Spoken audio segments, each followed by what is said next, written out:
Hey friends, do not skip this important announcement. I promise it won't take long. We need assistance. We've started production on our second film, Doorways of Perception, and we are in dire need of equipment upgrades, such as a new 4K camera and lights that have broken down on us, as you can see here. We are also being forced to relocate our studio to a much more expensive location next month.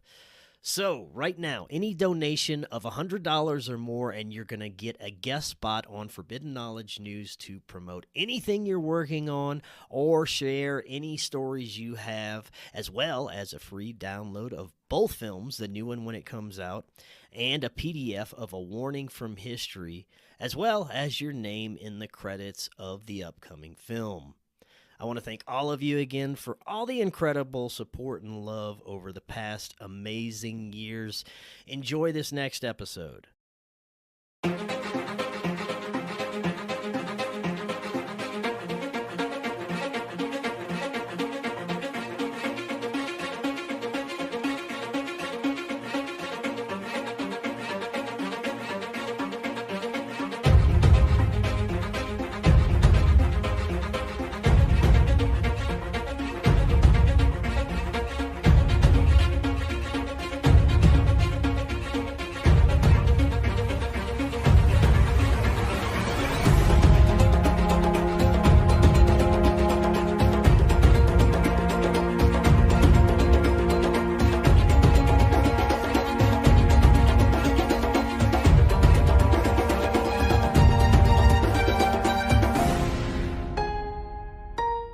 Welcome back to Forbidden Knowledge News. I'm your host, Chris Matthew.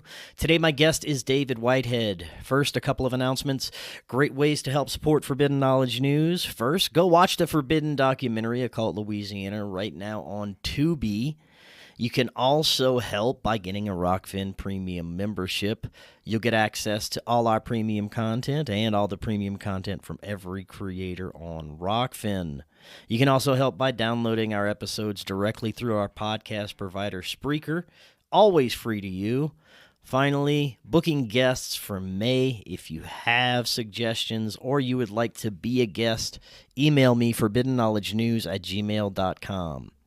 Today I want to welcome back to the show David Whitehead. He is a full-time podcaster, martial artist, coach, entrepreneur, and public speaker with a lifetime of study and interest in esoteric information, philosophy, comparative religion and mythology, ancient and modern mysteries, paranormal, and current geopolitical events. David, welcome back. How you doing? Hey, good to see you again. Thanks so much for having me. Doing as well as possible in these crazy times, but glad to be here. I am super stoked to have you back. I enjoy our conversations. And what an incredible time to be incarnated on Earth right now. I've been, quote unquote, awake and aware of aspects of our hidden reality since about 2012, 2013.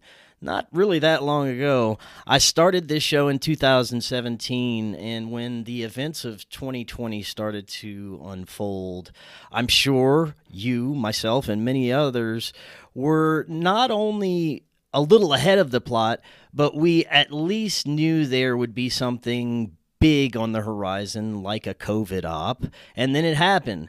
Now, for the first couple of years, I thought that the dystopian technocratic takeover was imminent and we would be in some kind of concentration camps or worse by now. And I think probably a lot of us did. But now I have a much different perspective about everything. I see great victories on the side of humanity. And it's been obvious that the current system needs to crumble and needs to fall. But it can't be just rebuilt by the same devils in control now. So we need to step in and take over the broken systems that are in the process of failing right now. And there's a lot going on. That's what I wanted to get into today, get your thoughts on everything. First, for those that may not be familiar with you, remind the audience a little bit about yourself and your work. Sure. Yeah, no, it is incredible times that we live, and podcasts like this and the work that I do is about trying to document it and try to understand the history of all of this stuff.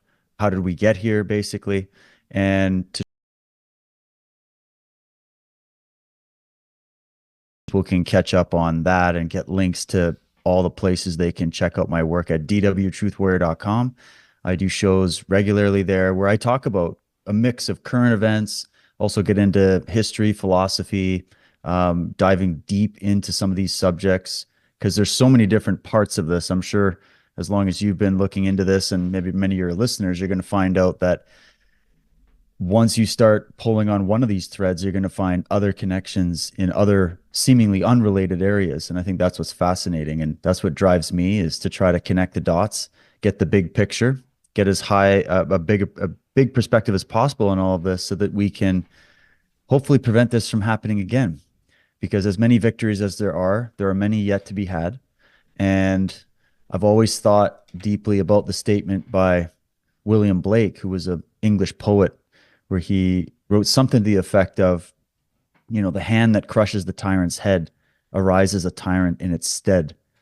And this is the question I think on everybody's mind is, especially from where I'm sitting in Canada, where we've seen that no matter who we get into office here publicly in the political world, it seems to be the same agenda being perpetrated. And so, you do all of this work to expose and maybe dethrone one form of tyranny only to have it immediately replaced by another brand, right? And this is sort of the game we've been playing for a long time.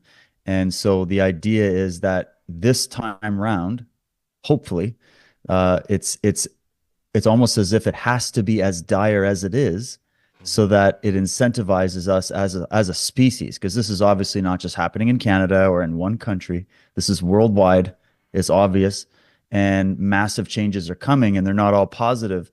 And so can we awaken to what we really are as human beings, and whether or not we need to be ruled by these unelected oligarchical technocrats that are trying to take over the world, or whether we can indeed rule ourselves and finally grow up, if you were. And so hopefully this way we can overthrow the tyranny and not replace it this time with another one. And in fact, maybe achieve some actual freedom and prosperity for the human race. That'd be great. So that's the idea. I cover a lot of that stuff. I've been doing this work a long time. I started back in 2008. I also produce my own documentary series called Cult of the Medics. I'm 10 chapters in. I just released chapter 10 before the end of the year last year. I do premium presentations. I also co-host a really good podcast with the great Michael Tessarian called Unslaved, and people can check that out at unslaved.com. And other than that, I'm a father. I run a martial arts studio, and I'm curious, just like yourself, trying to get to the bottom of all this and try to share what I find along the way. Excellent. Great introduction. And you mentioned you're in Canada. I'm curious if you're seeing any really distinct victories or positive things that are coming out of there. It's going to be a much different perspective than we have here in the United States. Even though similar agendas are unfolding, you have a different outcome there because of the leadership and how long it's been allowed to be the way it is without most of the country realizing that they've been under the rulership of tyrants. So how do you see things unfolding as a whole right now? Yeah, Canada's a unique case in some senses, and in others, we're just another district in the globalist districts that they are trying to create. And I try to remind people, because I have a lot of friends in America and other places as well, that, we shouldn't be trying to poke and look and say, oh, who has it worse? Who's got the worst tyranny? I get a feeling that there's demographics that are known at the top, and they know that, certain things aren't going to work well in America that might work in Canada and vice versa. So we have our unique situation where we're a very young country. We're much younger than America, and we are still coming out of the fog, I think, of believing that we were in some kind of unique status in the world where tyranny didn't touch our shores. Tyranny wasn't here. And so because of what happened in 2020, the positive thing was that a lot of Canadians woke up at that moment, or many of those moments that happened, and are continuing to wake up since. I would say if we think back to in the Canadian context, what happened with the trucker convoy, where people were at then, and you saw just how massive that movement was and how it inspired a lot of other movements around the world, actually. I can only imagine how many more people have woken up since. But yes, we still have a very diverse population here, loads of immigration from other countries, some of it positive, some of it not. And so it's kind of a mixed bag of people that are trying to figure out what's the best way to go forward. And not everybody agrees on the solution. So we have a election hopefully coming up. We're not like the US where they have to have them every 4 years. The elections here can be called by the government itself. It's kind of probably not the best system. But we're all hoping that there can be an election because everybody's desperate to get rid of Trudeau and the Trudeau regime, of course. He's an absolute embarrassment on the world stage. But at the same time, you can't just blame it all on Trudeau because we also have a lot of corruption on the conservative side and in the other parties. As I'm sure you know, in American context, you have the rhinos, right, on the Republican side. So you got corruption top to bottom. So the question is, how do you deal with it politically? And a lot of people that I'm speaking to are thinking, well, we got this Pierre Poilievre coming in. He's got some positive points, but he's also got a lot of negative points. He's very much connected to, the UN and all of this kind of stuff in many ways, or at least people are concerned about that. So, can we save this country through a political solution at this point? I honestly don't think so. I think it's going to have to be very localized, very grassroots. It's going to be up to the provinces. We call them provinces here rather than states. It's going to be up to the provinces to take back the sovereignty of their territory from the federal government. And I think the same thing is happening in the United States, from what I hear, where you have certain states trying to get out of some of these federal connections. But by and large, I see a lot of positive things because I do see a massive amount of Canadians talking about these issues in a way that I hadn't seen previously, where they're starting to realize, oh, the corruption in Canada isn't just located in Canada. It's also connected to the same kind of corruption going on in Australia and in the UK and in the United States. And we're starting to see that this is a global picture. People know who Klaus Schwab is now. People know about the World Economic Forum. They know about these UN agreements, the climate accords. They're learning about the BlackRock and Vanguards and the pharmaceutical corruption and just the fact that our elections here in Canada are also compromised in many respects. We even have a CSIS report that's come out recently, and CSIS is like our CIA, right? The intelligence has come out to actually admit that in all areas of government, Canada is facing foreign interference in our election system, in our banking system, in our political system. This is now publicly admitted by our intelligence services. And so little things like this are getting so big that now they're actually having to admit it.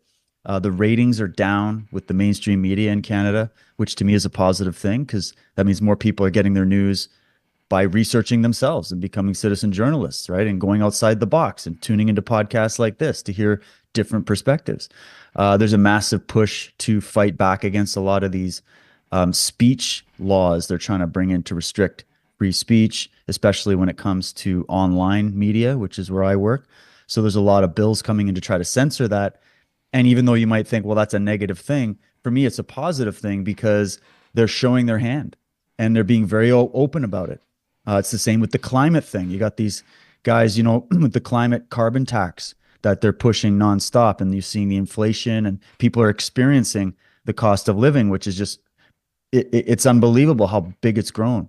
But those are positive things in the end because they're exposing what we've always tried to say. You can't tell people this stuff. They need to feel it. They need to feel it in their wallets at the end of the day and realize, oh, we don't have to live like this. I remember a time in Canada where we didn't live like this. So this is part of the wake up process. It's painful. A lot of Canadians are tapping out and moving to Mexico and Florida and trying to get out of it. But I'm encouraging people, no, hold your ground. We're still a young country. We can figure this out. We're not going to vote our way out of this one, but we can get together around the central core ideas and values what this country was originally founded on, and even improve upon those moving forward. But we got to go through the painful part first, which I think everybody's going through right now, which is to see the evil, the lies, the tyranny, the corruption for what it is. That's the wake up process. We're still there, And so some of these things that look kind of negative on the surface to me ultimately chalk up to more people waking up, which can only be positive. Where I'm at right now with friends and colleagues, there are still a few out there that are waiting for savior figures, especially in the political realms. And it's a very frustrating thing for me to try and discuss with people who are still stuck in that left-right political paradigm with all the madness that is set to unfold in the United States with this upcoming election, and people still holding on to the hopes that one of these old geezer psychopaths is going to somehow have the best interest of the United States all of a sudden and heal all our problems and put away all the lizard people. Those on the extreme right Trump train think that he's going to get rid of the deep state and save us all. Those that are still on the delusional Biden train, I don't even know what to say about these folks. I mean, they're so far gone.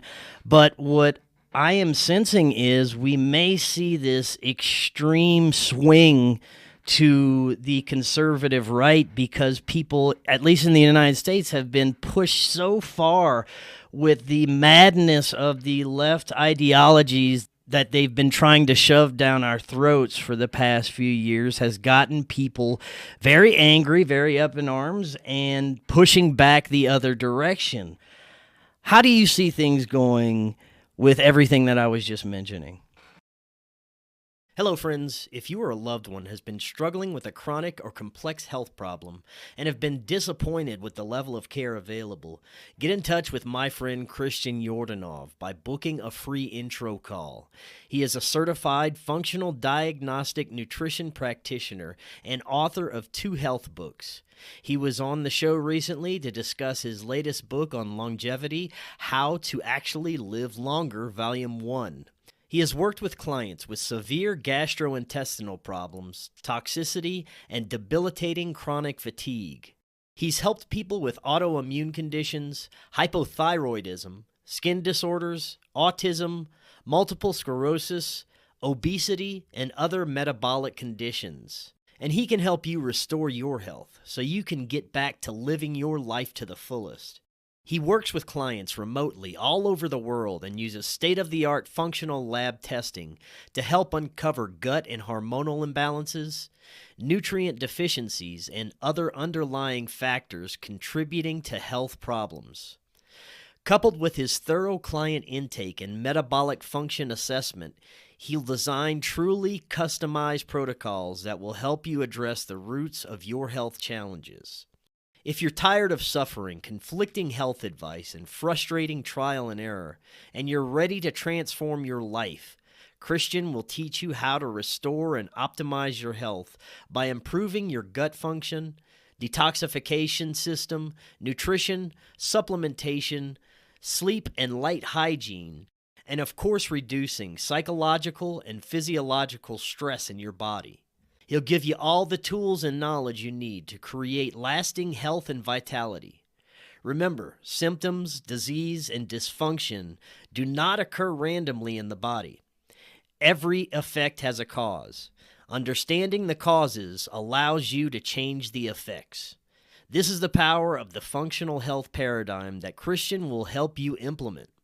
So if you've been suffering with gut problems like constipation, gas, bloating, pain, or you're battling burnout, chronic fatigue, you have mood issues, brain fog, low libido, poor sleep, or you're having trouble losing weight and taking control of your cravings, diet, and routines, there are solutions. Book your free intro call with Christian using the link in the description to discuss your situation and see how he can help you transform your health. Yeah, but maybe a slightly different take on certain parts of it. I think definitely there's people waking up that, I mean, there is let's just say this, the political spectrum as taught is bullshit, right? Like people are taught that you got this extreme right, those are your Nazis, and then you got your extreme left, those are your communists, and that's really what this is about. And that's just like, right. It's not true. The fact is that, there is I think a political spectrum in the fact, because there's different typologies of people, right? So there's different psychological sort of leanings in different kinds of people, and that produces what their worldview is, what their value system is. And so you could chalk it up and say, okay, that type of person is typically going to be voting more left wing, or that one's a little more right wing. And so there's personality traits you can bring into that. But then on the actual specifics of who's coming in to save and all that, see, there's two ways to look at it. One is that, yeah, you're right. Okay, we can't bring in anybody in the political world to help save us, right? That's a bad mentality. But that doesn't mean, I just add the caveat, that doesn't mean we can't have good people getting into office, or at least, I mean, who's perfect, right? Ye without sin cast the first stone, right? Well, I just have to stop you there and ask you, do you think it's possible that a person with good intentions can get to that level, because they tend to prop up psychopathy and psychopaths and people that are just down with the dystopian agendas? Do you think it's possible for someone with good intentions to really get into a high-level office like the presidency?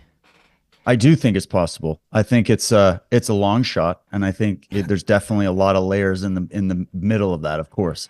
But yeah. I'm not also going to say, well, just because it's a position of power, just because it's a position of prestige that is almost impossible to get into without being a part of all the certain clubs, doesn't mean it's impossible for good people to get in. The question is, how does the system react when that happens, right? And what goes on with it? So, pretty much a fan of Trump since he got into office. You were breaking up there. I didn't hear what you said for the past 2 seconds. What was that? Oh, okay. So I would say that, yeah, you can't, let me put it this way. My train of thought was this. You don't want to have the savior complex where you're waiting for other people to save you from your problems, right? That's on the individual level. But when we're dealing politics, we're not really dealing on the individual level. We're dealing with the collective, right? So you kind of hope, all right, well, I hope that, and it's more than a hope, there's evidence for it, but you could say, at least I hope that there's good people in high places. You do have whistleblowers coming out right now in a great number in media, in the medical world, all these doctors. And you have, so if we're saying that there's an awakening process happening amongst the human species at the moment, and there's many reasons that could be happening, we're up against the wall, right? Then we can't just say that, well, the only people that can wake up are from the lower and middle classes. Like, all the elites are evil. If you make money, you're evil. If you're successful, you're evil. See, I think that's part of disinformation, is to just 100%. Immediately tar and feather everybody with that brush, right?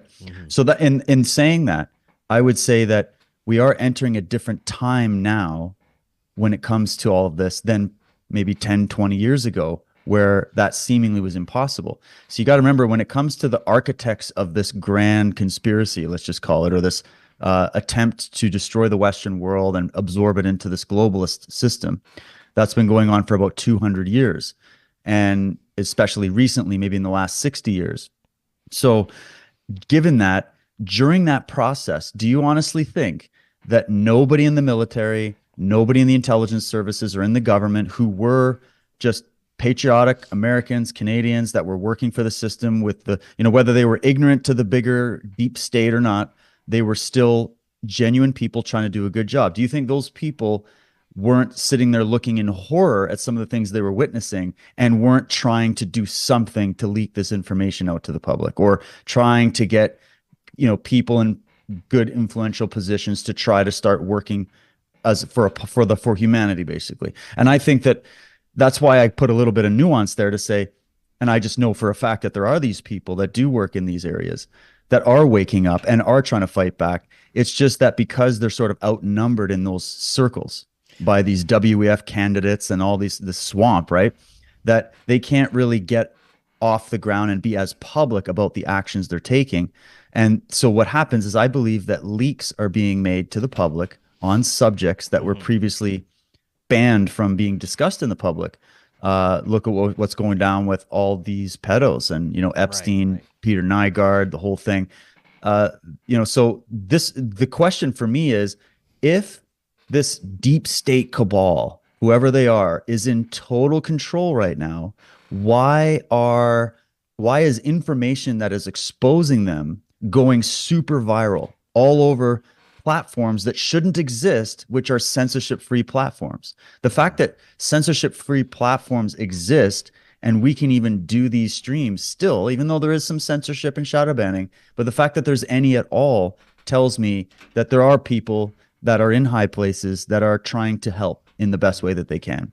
So that gives me hope as well. And that just means that if Joe next door can wake up, so can, Joe working in the government or Joe working in the military or in Facebook or Google. And then they're going to go, well, hey, I might be the minority here seeing all this corruption, but I'm going to try to leak information out. I'm going to try different ways to talk about this. And that's why we have this trend of whistleblowers and people rebelling against the system. And I think that's why we're seeing information that was previously classified coming to the surface. So to me, that's just another sign that no, we're not waiting for saviors, but the savior, the real savior of humanity is going to be humanity itself. It's going to be the people that wake up and take action.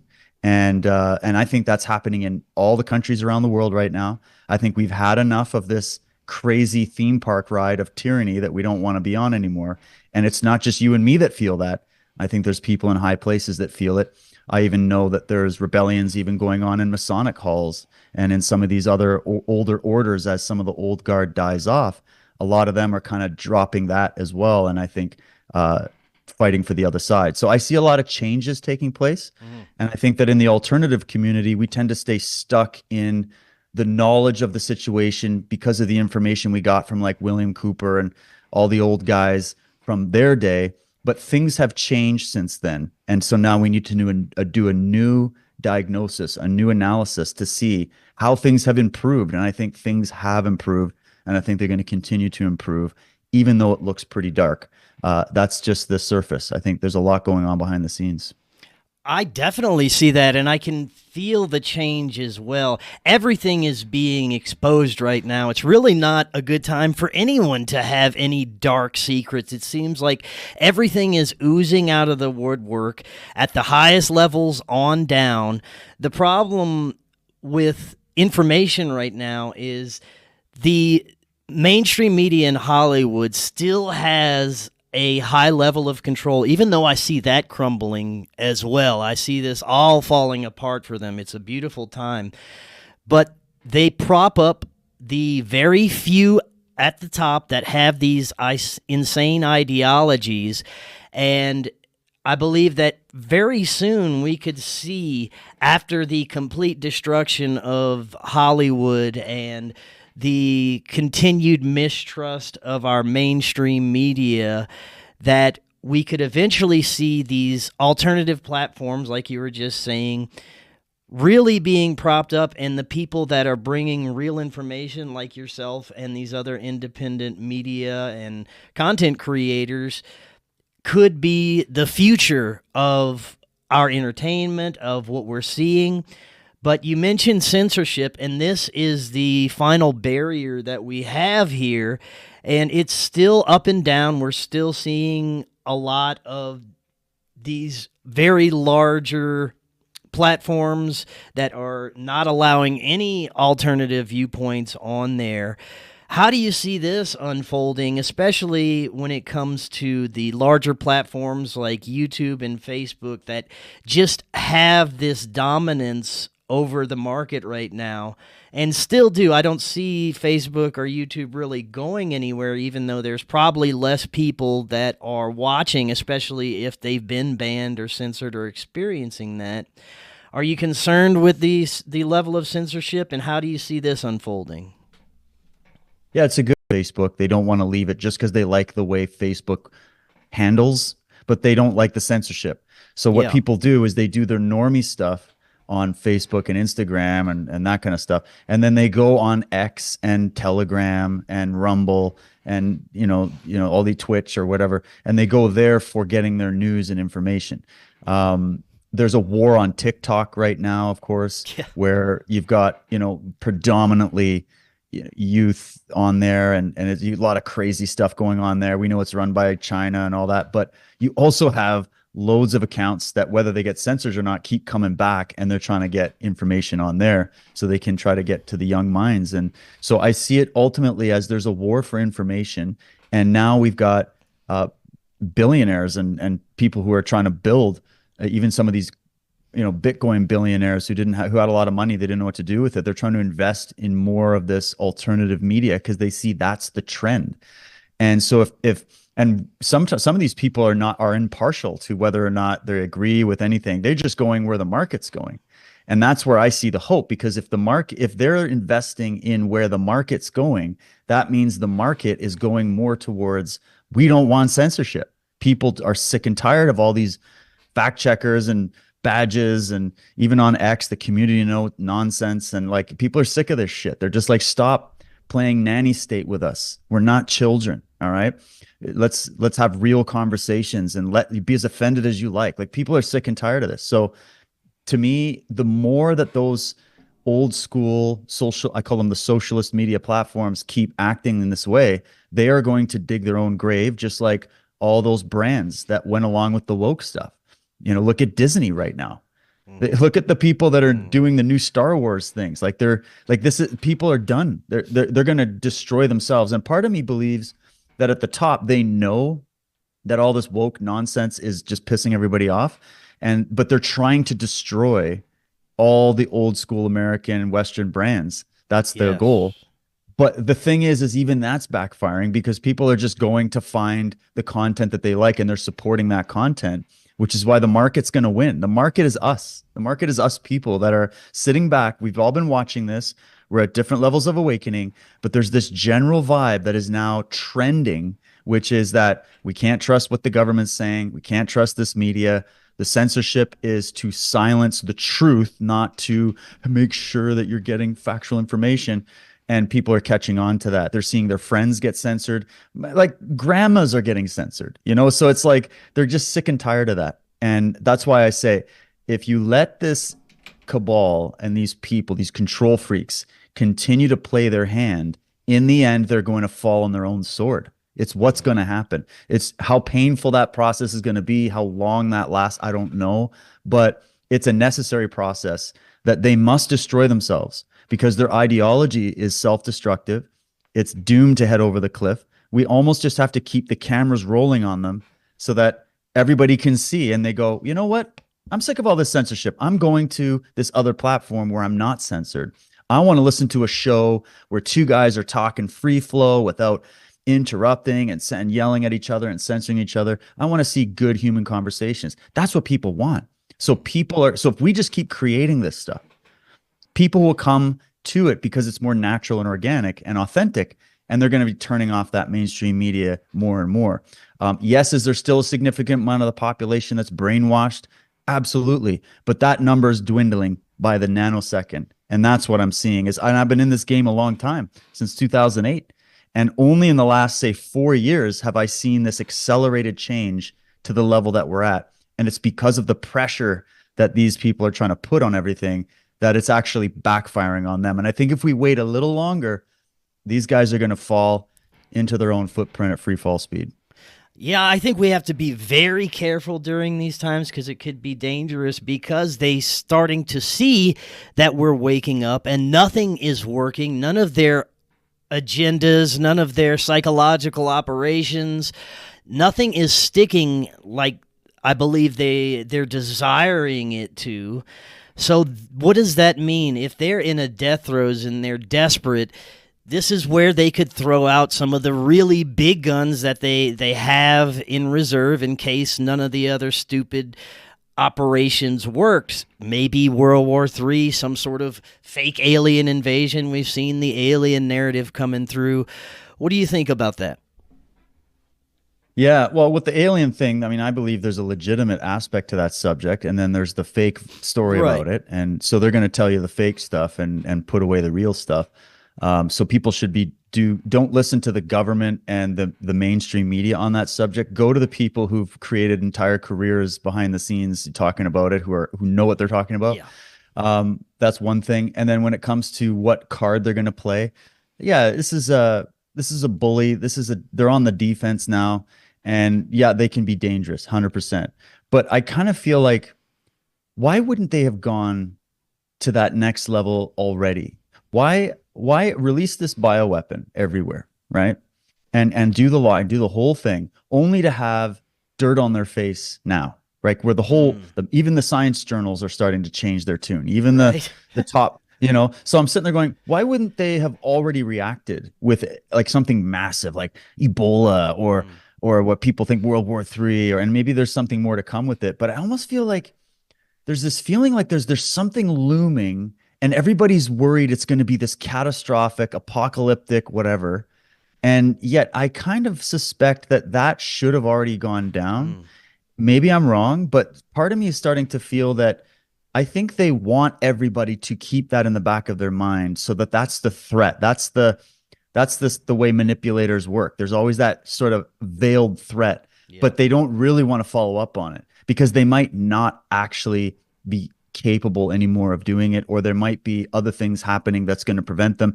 Also, I feel like it's how, if these guys were in total control of the situation, how are we even talking about this? How would we even have this discussion? How is it not just wrapped up? If they just wanted to knock off 95% of the human race, how are we not there right now? Like, why is it taking so long? I think it's because they underestimated humanity. They underestimated the flow of the way truth functions in the human psyche. And no matter how much propaganda they throw, you can't hide it forever. There's always going to be those people that are going to be going, hey, look at this, look at that contradiction. Did you see that? And then that's what's going viral, because I think I think there's something cosmic almost happening, where it's the time that we're in, that we're ready. Humanity's ready. We're ready to evolve to the next level. We all feel it. We don't know how to put words to it. And that, whatever that is far more powerful than all the propaganda and all the king's horses and all the king's men. It's not as strong as it used to be. So I think the censorship is going to be working against them. The more they push all these woke agendas and all these totalitarian agendas, people are onto them now, and it's not the same playing field. So if they try anything drastic, it's just going to make them look even worse, and people are going to know immediately what's going on. Look at these farmer protests kicking off everywhere. Look at the amount of legal action that's being taken against pharmaceutical companies, against government officials. It's there. This is only the beginning of that. So I feel like the tide of the age is starting to shift. And I think as we go into 2024, 25 and on, it's just going to keep going because of where humanity, like at least not everybody, but a big amount of humanity is going in terms of that awakening. It's just going to increase. And that's something that they can never stop fully. I think they've already been responding in a somewhat more subtle way that's becoming more evident every day, and that is the infiltration of these communities of the truth movement. They've infiltrated every movement since they've been in control to control it, to make sure it doesn't get out of their hands or out of control, and now they're inserting agents into independent media, podcasts, in conferences. They're giving out information that's going to lead people in wrong directions. So that is where we're at now. We're seeing a major infiltration, but that even people are seeing through that. And it's becoming more evident that they're just trying to flood us with ridiculous conspiracies, which a lot of people are starting to see through. Yeah, and the very fact that they have to resort to that tells you a lot, doesn't it? Yeah. It tells you how popular it is, because people are realizing with a lot of, there's a lot of nonsense conspiracies for sure. But what people are starting to see in general, some people are even promoting wacky conspiracies just because they're like, yeah, I'm just calling the bluff of this government and this media and this deep state or whoever they are, so I'm just going to refuse to believe anything they've ever told me until I see them dethroned and I see the truth put back in, right? So they're at a point now where they can't even get people to trust them on things that they aren't lying about, just because, why would anybody trust what these people are saying after the amount of lies they've thrown at them?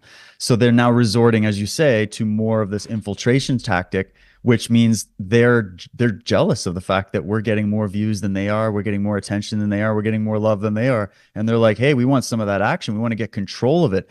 if they were in full control, they wouldn't need to resort to that. They would just be like, those are just a bunch of fringe whack jobs. We don't need to worry about them. But the fact that they're going to have to invest millions of dollars into COINTELPRO and installing these agents everywhere tells you that they're getting pretty desperate. So, yeah, you got to watch your butt out there and keep the guardian of your mind active at all times when you're researching this stuff, because there are a lot of red herrings. I cover a lot of them. I talk about them. I try to get people back on the track of like what we can verify. Just look at the facts and stay there. Try to find things that aren't so divisive amongst the freedom camp. Try to find ways to unite and share, at least argue, try to get on the same page about the main points that are what's important, and try to just, keep that critical thinking going. And that's the biggest thing that's going to threaten any of these lies and disinformation that they're throwing at us. Right on. Now, when we first started, you mentioned your series, Cult of the Medics. I want to talk a little bit about the state of modern medicine, pharmaceuticals, and what's unfolding now, as well as what you've covered in your series so far. I know we already did a show earlier whenever you first started doing it. Remind the audience a little bit about what you're doing in this series. Yeah, thanks for that. Yeah, it's a series that people can watch for free. I just have a donation link and one sponsor to promote it. But other than that, you can watch it all for free. I got 10 chapters done out of 12 that I have planned. I got 2 more left to produce.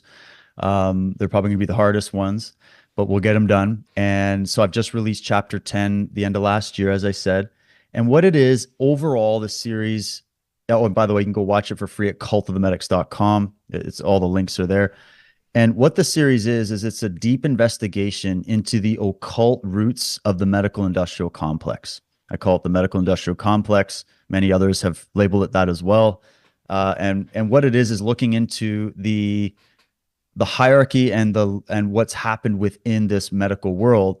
We get into the history of the Rockefeller medicine. We get into all that, but we also go deeper. We get into organizations like the Knights of Malta, the progenitors of, they were formerly the Knights Hospitaller, of course, who were the first guys to go during the Crusades over and start building these private hospitals and intelligence networks in the Middle East. And they found that they could profit off of this. And it basically turned into a bunch of gang warfare at the time. And this includes the history of the Templars and some of these orders, right? The Masons. And so I investigate into that side to see, okay, are those players, those elite players that go back into history, are they still active today? And of course, I believe the answer is yes. They didn't go away with, the Industrial Revolution. They're still around. Are they involved in even the creation of big pharma? Which I would believe the answer is yes. I think a lot of these frontmen, like these Gates and all these people, are still just sort of the front lackey level of things. I think it goes bigger than that. We get into these organizations like the Club of Rome and all of that. And the reason I called it Cult of the Medics was that at the time that right before 2020 had hit, and I planned on releasing the series and doing it, I was doing a deep research project into cults. And I was looking into cults, like, modern cults, ancient cults, and just trying to get the blueprint of how the dynamic works between cult leaders, cult followers, and the whole package. And when 2020 hit, and I had also been doing this research into the medical corruption, I started to put it all together and go, oh my goodness, if you compare notes with how a lot of these cults came to power in the ancient time, in the modern time, how political cults have come to power, and then you look at how the modern medical technocracy that kicked off during COVID came to power, you start to see a lot of common threads. So what I'm doing in the series is pulling at different threads and bringing a lot of different things into the mix so that when we analyze what went down during the pandemic and what went wrong with our medical establishment, we can start to get a bigger perspective and realize, oh, there's another layer behind that other than just a little bit of pharma corruption. This goes into some very big places and really gets to the top of this, which includes a lot of these ancient cults that I think are still active. Of course, I'm not indicting every doctor, nurse, or medical practitioner as being involved directly. I believe it's all compartmentalized. But nonetheless, I've put the evidence that I have in that series that people can check out. And in the latest one, we've gotten all the way to the point of talking about what I call the overseers. It's actually what Charles Fort, the great writer, called the overseers, which is the idea that we're not just looking at who runs the medical system. It's like who runs the world. Like we're trying to get to that level. Like who's at the top of all of what's going on. And are we dealing with just a corrupt human cabal that's some kind of breakaway civilization, with their own private religions and their own private systems, like kind of like the mafia dons and John Wick, is this something like that? Are we dealing with something spiritual or interdimensional at the top of all this? We ask that question. Or are we dealing with something non-human that is simply here, like almost like an extraterrestrial component? So I kind of put all those theories on the table for people because that's where we've hit at this point in the series, and let them decide for themselves. What do you think? Here's the evidence we have. There's definitely something coordinated and very insidious and very anti-human going on. So what is that? And so we get into all those questions and so much more. So it's a fascinating series. I thoroughly loved producing it. It's a lot of work, but I think people will go and check it out and see, hopefully, that it'll at least get them thinking about it, hopefully in a way that they haven't considered before. Seems like this is going to be a difficult tentacle to destroy of this control beast, is the medical industrial complex, because of people's reliance on it still. There are still too many people that refuse to see the corruption and danger behind this. They'll see that things with COVID weren't right and you shouldn't trust things with that, but they'll still trust their family doctors and the modern medical complex overall for things. The more you look into it, it's all about keeping us in a certain perpetual state of unhealthiness, unawareness, profiting off our sickness perpetually, and keeping us unaware through pharmaceuticals, dumbing us down. There is layers and layers of agendas behind this medical cult. Let's talk a little bit about some of the things that you're seeing that could possibly show indications that this is also on its way out. Yeah, well, that's good. That's the whole point of even showing some of the dark side of it, is to say, hey, once this truth comes to the light, it can be resolved. If we don't face it, if we don't look at it and be honest with ourselves about how corrupt it's gotten, then it's just going to keep thriving, right? It's like any disease that your body adopts. If you've tried to be ignorant of it, it's gonna take you out. But if you suddenly recognize it, you diagnose it, and then you start treating it, and then changing maybe your lifestyle a little bit so that it doesn't happen again, well, then you can start repairing your body, right? So it's the same with this, and I see it happening. The amount of information coming out right now to expose, even just on the lower level of like the pharmaceuticals and the Pfizer's and, this vaccine, quote unquote, which isn't, it's just a, whatever, it's a bioweapon. People are starting to see that. And they're also starting to go back and watch the footage of what they were told by public officials and politicians and media journalists about what they were supposed to do with their health. And they're realizing that they were lied to. They were misinformed by them, who was supposedly the establishment trusted sources for this information. I mean, we were told to trust the science, weren't we? But we realized right away, oh, wait, the science isn't all just based on the scientific method of trying to find out objective truth. It's also highly financed and very corrupt. And there's a lot of backdoor deals that have been going on a long time that we're now waking up to. So that's what's going to get people to go, hey, I wonder if they lied to us about what went down during the pandemic and with this particular vaccine, for example, or some of these other things. What else have they lied to us about? And they're going and they're listening to people like RFK, who's been beating the drum of trying to expose big pharma for a long time. And, and many others, all these frontline doctors and these people who lost their jobs trying to tell people the truth, or at least to tell them, go look into it. Don't just trust it blindly. And they're realizing, oh my goodness, we were misinformed by the people we put our trust in. And that's how this system operates. It operates the way I was looking at these cults, where they kind of blind you with the light. They blind you with, oh, well, trust the experts. Well, that sounds a lot like trust the old priestarchy. they'll tell you how to save your soul. You just go trust those old priests over there, right? Well, it's the same with these Fauci's and nurses, the whole thing. And what do they have on you? Well, they have your survival at stake if you don't. So they say, well, you have to trust the medics because otherwise you're going to get a disease that's going to kill you.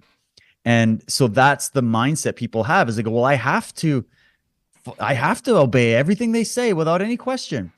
And that's why I point them in the direction of all of these renegade doctors and experts that have left that cult and are now trying to warn you about it. And that is combining to the point where more and more people are starting to realize that this system is not only dysfunctional, it's grossly corrupt. And that's what we need in order for us to be able to fix it. So I see it coming down. I see it being more exposed by the day. And that's why I put this series out when I did, is because that's my humble attempt to try to contribute to the process of bringing the truth to light. And I think more people are going to join in, and they are. There's great films that are going viral. There's great, now there's even scientific publications that are coming out and telling you all this stuff. So they're making my job a lot easier these days, and that's a good sign. Awesome. And earlier you were mentioning that you were also trying to figure out what's at the very top of this. Is it just human-based? Are there some other types of intelligences or spiritual beings behind everything? We look at the corruption and the that come from. There is obviously occult and spiritual practices and beliefs that these people abide by. And when you look at some of the spiritual practices that you hear about that could possibly be directing some of these folks at the top, it would make a lot of sense that maybe they're communing with something, some type of energy or archetype or even demonic force that's leading them in that direction, right? Yeah, this is where we can definitely speculate, and we look at what we know, and we gather all this information from these different areas of research, and we just kind of go, hey, the jury's out, but make your best guess. I personally believe it could be a mix of all three of the things that I've mentioned, where we're dealing with facts of reality that aren't really known that much to the general public, but are known in elite occult circles, and that there is a bigger game going on. I started my entire documentary series with the quote by Charles Fort, who was, a paranormal researcher in the early 1900s. And his conclusion was that this planet is a farm, and that it's a farm for something else that is not human. And that, you can get into the quotes from Don Juan, the Toltec legends and some of the ancient legends about how, they talk about these non-human intelligences that sought to rule over humanity because of our unique consciousness and our unique DNA, and also the unique nature of this planet that was part of a greater enterprise, if you will. So there's a lot of theories out there as to what it could be. But in the end, I think we can also, if people aren't comfortable going into, talking about spiritual dimensions or extraterrestrial dimensions or whatever, then keep it on the ground level. There's no problem with that. You could say, yeah, it's just bad ideas. It's bad ideas that have become weaponized by people who lost their humanity through a lot of this weird occult ritual stuff that, and also the interbreeding and but the crazy thing about it is that when you start getting into it, you realize that also doesn't totally explain everything. And so there's other questions that you have to get into, like, how has this been in perfect continuity over generations? If these people have been dying off, yet the same agenda is continuing, is there something keeping it together over this long duration of time? And given the anti-human suicidal nature of it, what species would commit its own genocide and mass suicide? What species would do that? Maybe there's definitely arguments to say, yeah, humanity could, for sure. But I guess I still reserve that place that says, I also suspect that above the human corruption level, there is definitely something that isn't us that's involved, or at least isn't human the way you and I think of human. And it could be just, like there's psychopaths and serial killers and murderers out there, but most people aren't that. So there's a certain subsection of humanity that seems to be, anti-human, maybe. I don't know. But I leave it up to the listener to sort of look at it all, decide for themselves. But looking at the level of evil that we cover in this series, there has to be an explanation other than, oh, it's just a few bad apples. This, I think, is much bigger than we can possibly imagine. What do you see behind the disclosure movement, especially when it comes from our own government, when it comes from our own mainstream media, on top of the strange events that seem to come and go, especially over the past few years, that are of a paranormal nature that show up in our mainstream media, mostly relating to UFOs and extraterrestrials, but there seems to be an increasing interest that is being perpetrated by our own government, and it seems to be leading us somewhere, but where, that's the question. Is it just to roll out new exotic technology that our military has been holding on to? Is it because the next stage of war that we're going to witness is a war of UFOs that our governments have been working on? Or is it something else? Preparation because they're getting ahead of something they know is going to happen. Could be a lot of things, right? It could be. Yeah. It's a fascinating thing. And I mean, there's a few different ways to look at it because there's so much that we don't know. But I mean, one way you could look at it is, okay, they're starting to talk more openly about the UFO subject now because they're looking at it as, well, we're so far in the game, we should tell them a little bit, but never tell them the whole story, right? You could look at it as, oh, it's just all bullshit because they're just trying to use it as a distraction or something like that. But then there's where I personally sit, which is that I think that just as we were talking about earlier, how there are people within the medical world, in the media, in government, in the military, etc., who have been coming out with legitimate information that would previously never be allowed to come out. And now people are starting to see more on those subjects. What would really make the UFO subject any different? If there are legitimate people behind the scenes who've known about the reality of this subject for a long time, the old guard is dying off, and some of these younger guys are saying, no, enough with this. We're breaching all kinds of oaths, and we're breaking the constitutions, and we're lying to the public. We shouldn't lie to the public. And so I'm saying there are genuine people within military, within even the public sector, that have been trying to come out with what they believe is the truth about this subject. And then there's what happens to that. So like, here's an example. You had David Grush come out and some of these other whistleblowers and very high ranking, he is who he says he is, and coming out with testimony that, there is something to this. And I think everybody was expecting it to be a big Operation Bluebeam psyop, but it kind of fizzled away. And so people went, well, was that just a distraction? Well, that's one way to look at it. But the other way to look at it is that it was a legitimate push from insiders to come out and say, I'm just going to drop the ball or drop the spill the beans and tell everybody everything I know. And we're going to get some headway. And then blockades happened during that process to allow the whole thing to come out. And so they're still fighting that battle behind the scenes. And I speak to some of these people, and I know people behind that subject. I've been in that subject a long time. And there is definitely that happening. So I think it could be a combination of things where you have a war going on between different factions of these elites, if you want to call them that don't agree that these subjects should be kept from the human race anymore. And so it's not all like, let's just tar and feather them all as a bunch of liars and criminals. It's not so cut and dry, is what I'm trying to say. That there are people trying to get the truth out, but then there's also those that are trying to manipulate it, hold the truth, and spin it in a way that would work towards more of a political agenda. So yeah, a little bit of nuance there, I think, is good for that. And in the end, it's anybody's best guess, and we'll just have to wait and see how it unfolds. Right on. Now, most of us in this community have the understanding, or at least belief, that our military-industrial complex has technology that is well ahead of anything we're aware of. I don't know, 20, 30, 50, 100 years ahead. Who knows the exotic technologies that they are in control of?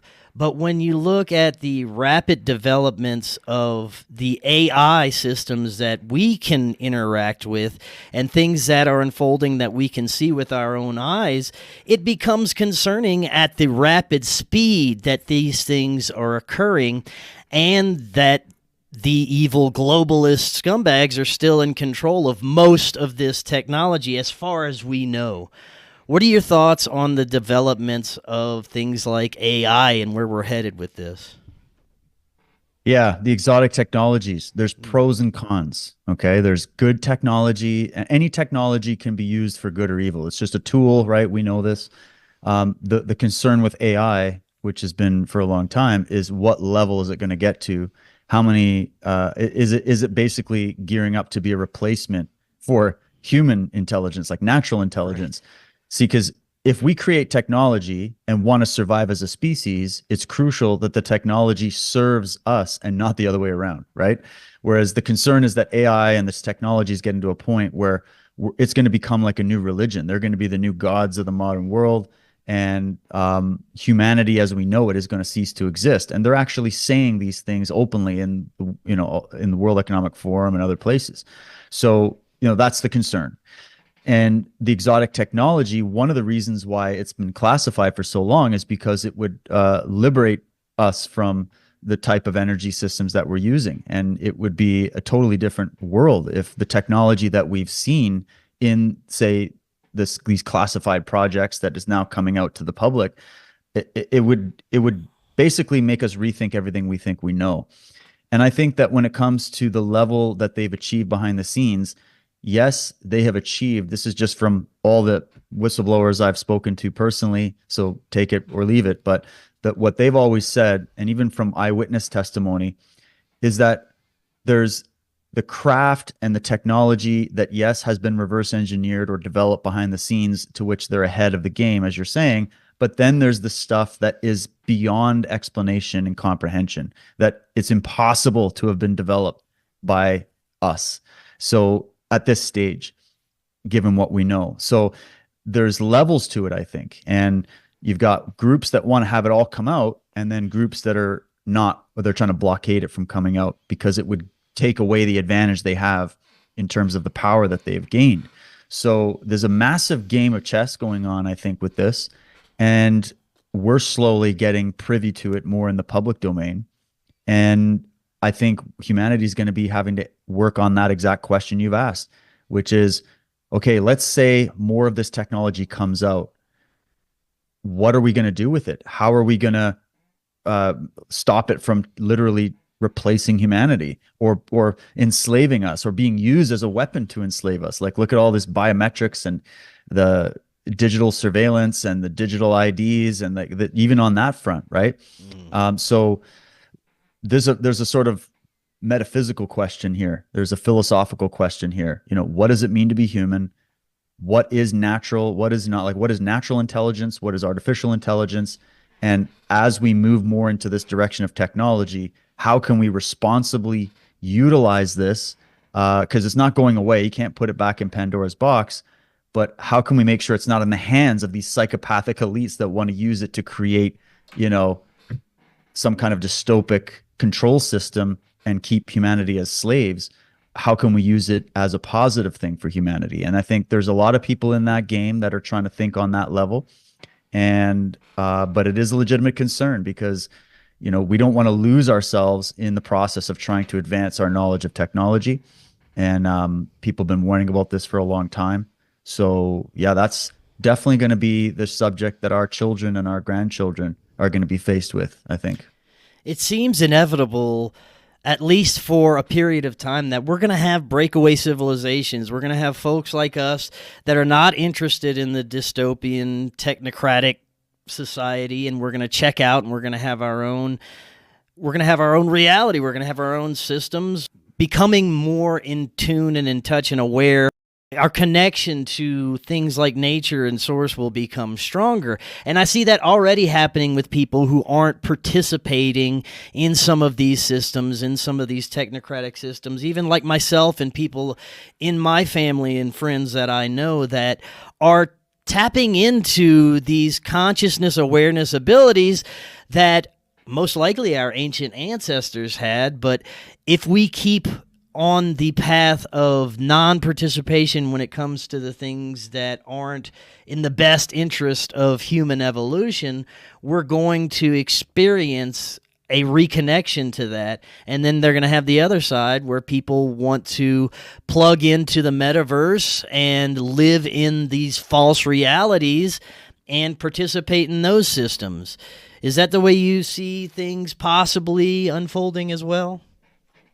Yeah, it's kind of like the old prophecies about the future war was going to result in the splitting of the earth, or the splitting into two worlds or something. And I think that's just metaphor for there's people that are going to go deeper down this dystopic path, and they actually want that. Their mindset is very much about, I don't want to be the organic human anymore. I don't like how I feel in my body. I don't like the human experience. I'd rather go and have Mark Zuckerberg's metaverse be my reality. I want the digital AI reality, because they're rejecting reality itself. And then there's those of us who are wanting to root deeper into nature and deeper into source, and, connect to our spirituality and connect to our humanity and the organic intelligence that we possess, which is they'll never, ever be able to reproduce.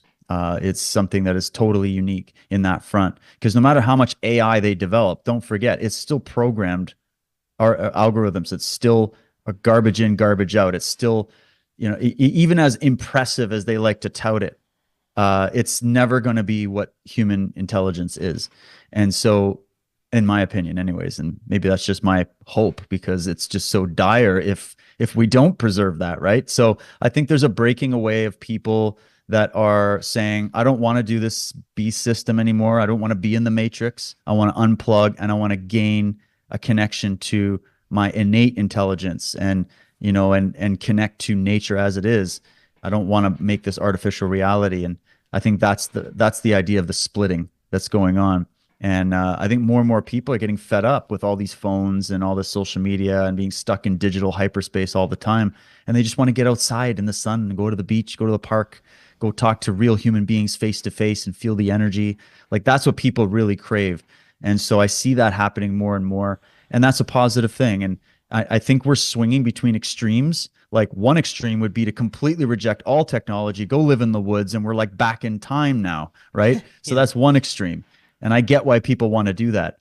I personally think that's too big of a jump. We don't need to run away from advancing technology and civilization. It's the microchips and all these things it's brilliant, genius stuff that's been invented, but it can be weaponized. It can be used in the wrong hands to actually divorce us from our natural state. So there's we're learning a lot, I think, in all these things about personal responsibility. I think that's what it boils down to, is as an individual, I am responsible for my actions, and I'm responsible for constructing my worldview and the view of myself. And that is something that I think frightens a lot of other people, and they'd rather just have someone give them a prescription for life. And that's why they like the digital world, because there's rules and they can just easily follow it, and there's no consequences. You can just respawn and change your avatar to be whatever you want. Whereas reality has consequences, which means personal responsibility. So maybe that's the split, is it's those that don't want personal responsibility. They want to defer that to an external authority. Yeah. And then there's those of us that actually want the challenge of claiming our personal responsibility, because that is what makes us human, is that we can authorize our lives. We can take authority of our lives. And so that's the split. I see more people moving into the camp of wanting to go more natural. But I think in the end, it's an individual choice, and it always should be that. And I'm just hoping more people make the right choice. Wonderful note to close on. We're at an incredible moment in human history, and I'm excited to see where it all goes. David, thank you so much for coming on again. Before you take off, remind the audience where they can find all your content. Well, first of all, thanks. It was a great chat, always fun, and you're doing a great job with your show. And if people want to check out the work I'm doing, they can go to dwtruthwarrior.com. And if you want to watch that docuseries, you go and check it out at cultofthemedics.com. Perfect. David, thank you so much. We'll definitely do it again. And until next time, everyone, have an excellent evening. We will talk again tomorrow. We'll see y'all then. The haunting legends of a mighty Bigfoot have made man's blood run cold for centuries. Some terrific and some terrifying. The southern Appalachian Mountains whisper the mysteries of this strange and powerful creature through its smoky hills and ominous embrace. This is Brandon Thomas with Expanding Reality, elated to announce our very first Expanding Reality Excursions Befriending Bigfoot event. This is going to take place on a beautiful 27-acre ranch in Blairsville, Georgia, May 15th through the 20th. This intimate conference is going to feature Bigfoot adventure hikes in 3 different states, river kayaking, nightly presentations from such incredible presenters as Alexander Petikoff, Chris Matthew, Dave Zed, Preston Dennett, and many more. Also, we're going to be doing some UFO watching, some jam sessions, all kinds of hangouts. Visit expandingrealitypodcast.com/events for more information. That's expandingrealitypodcast.com/events. We'll see you there.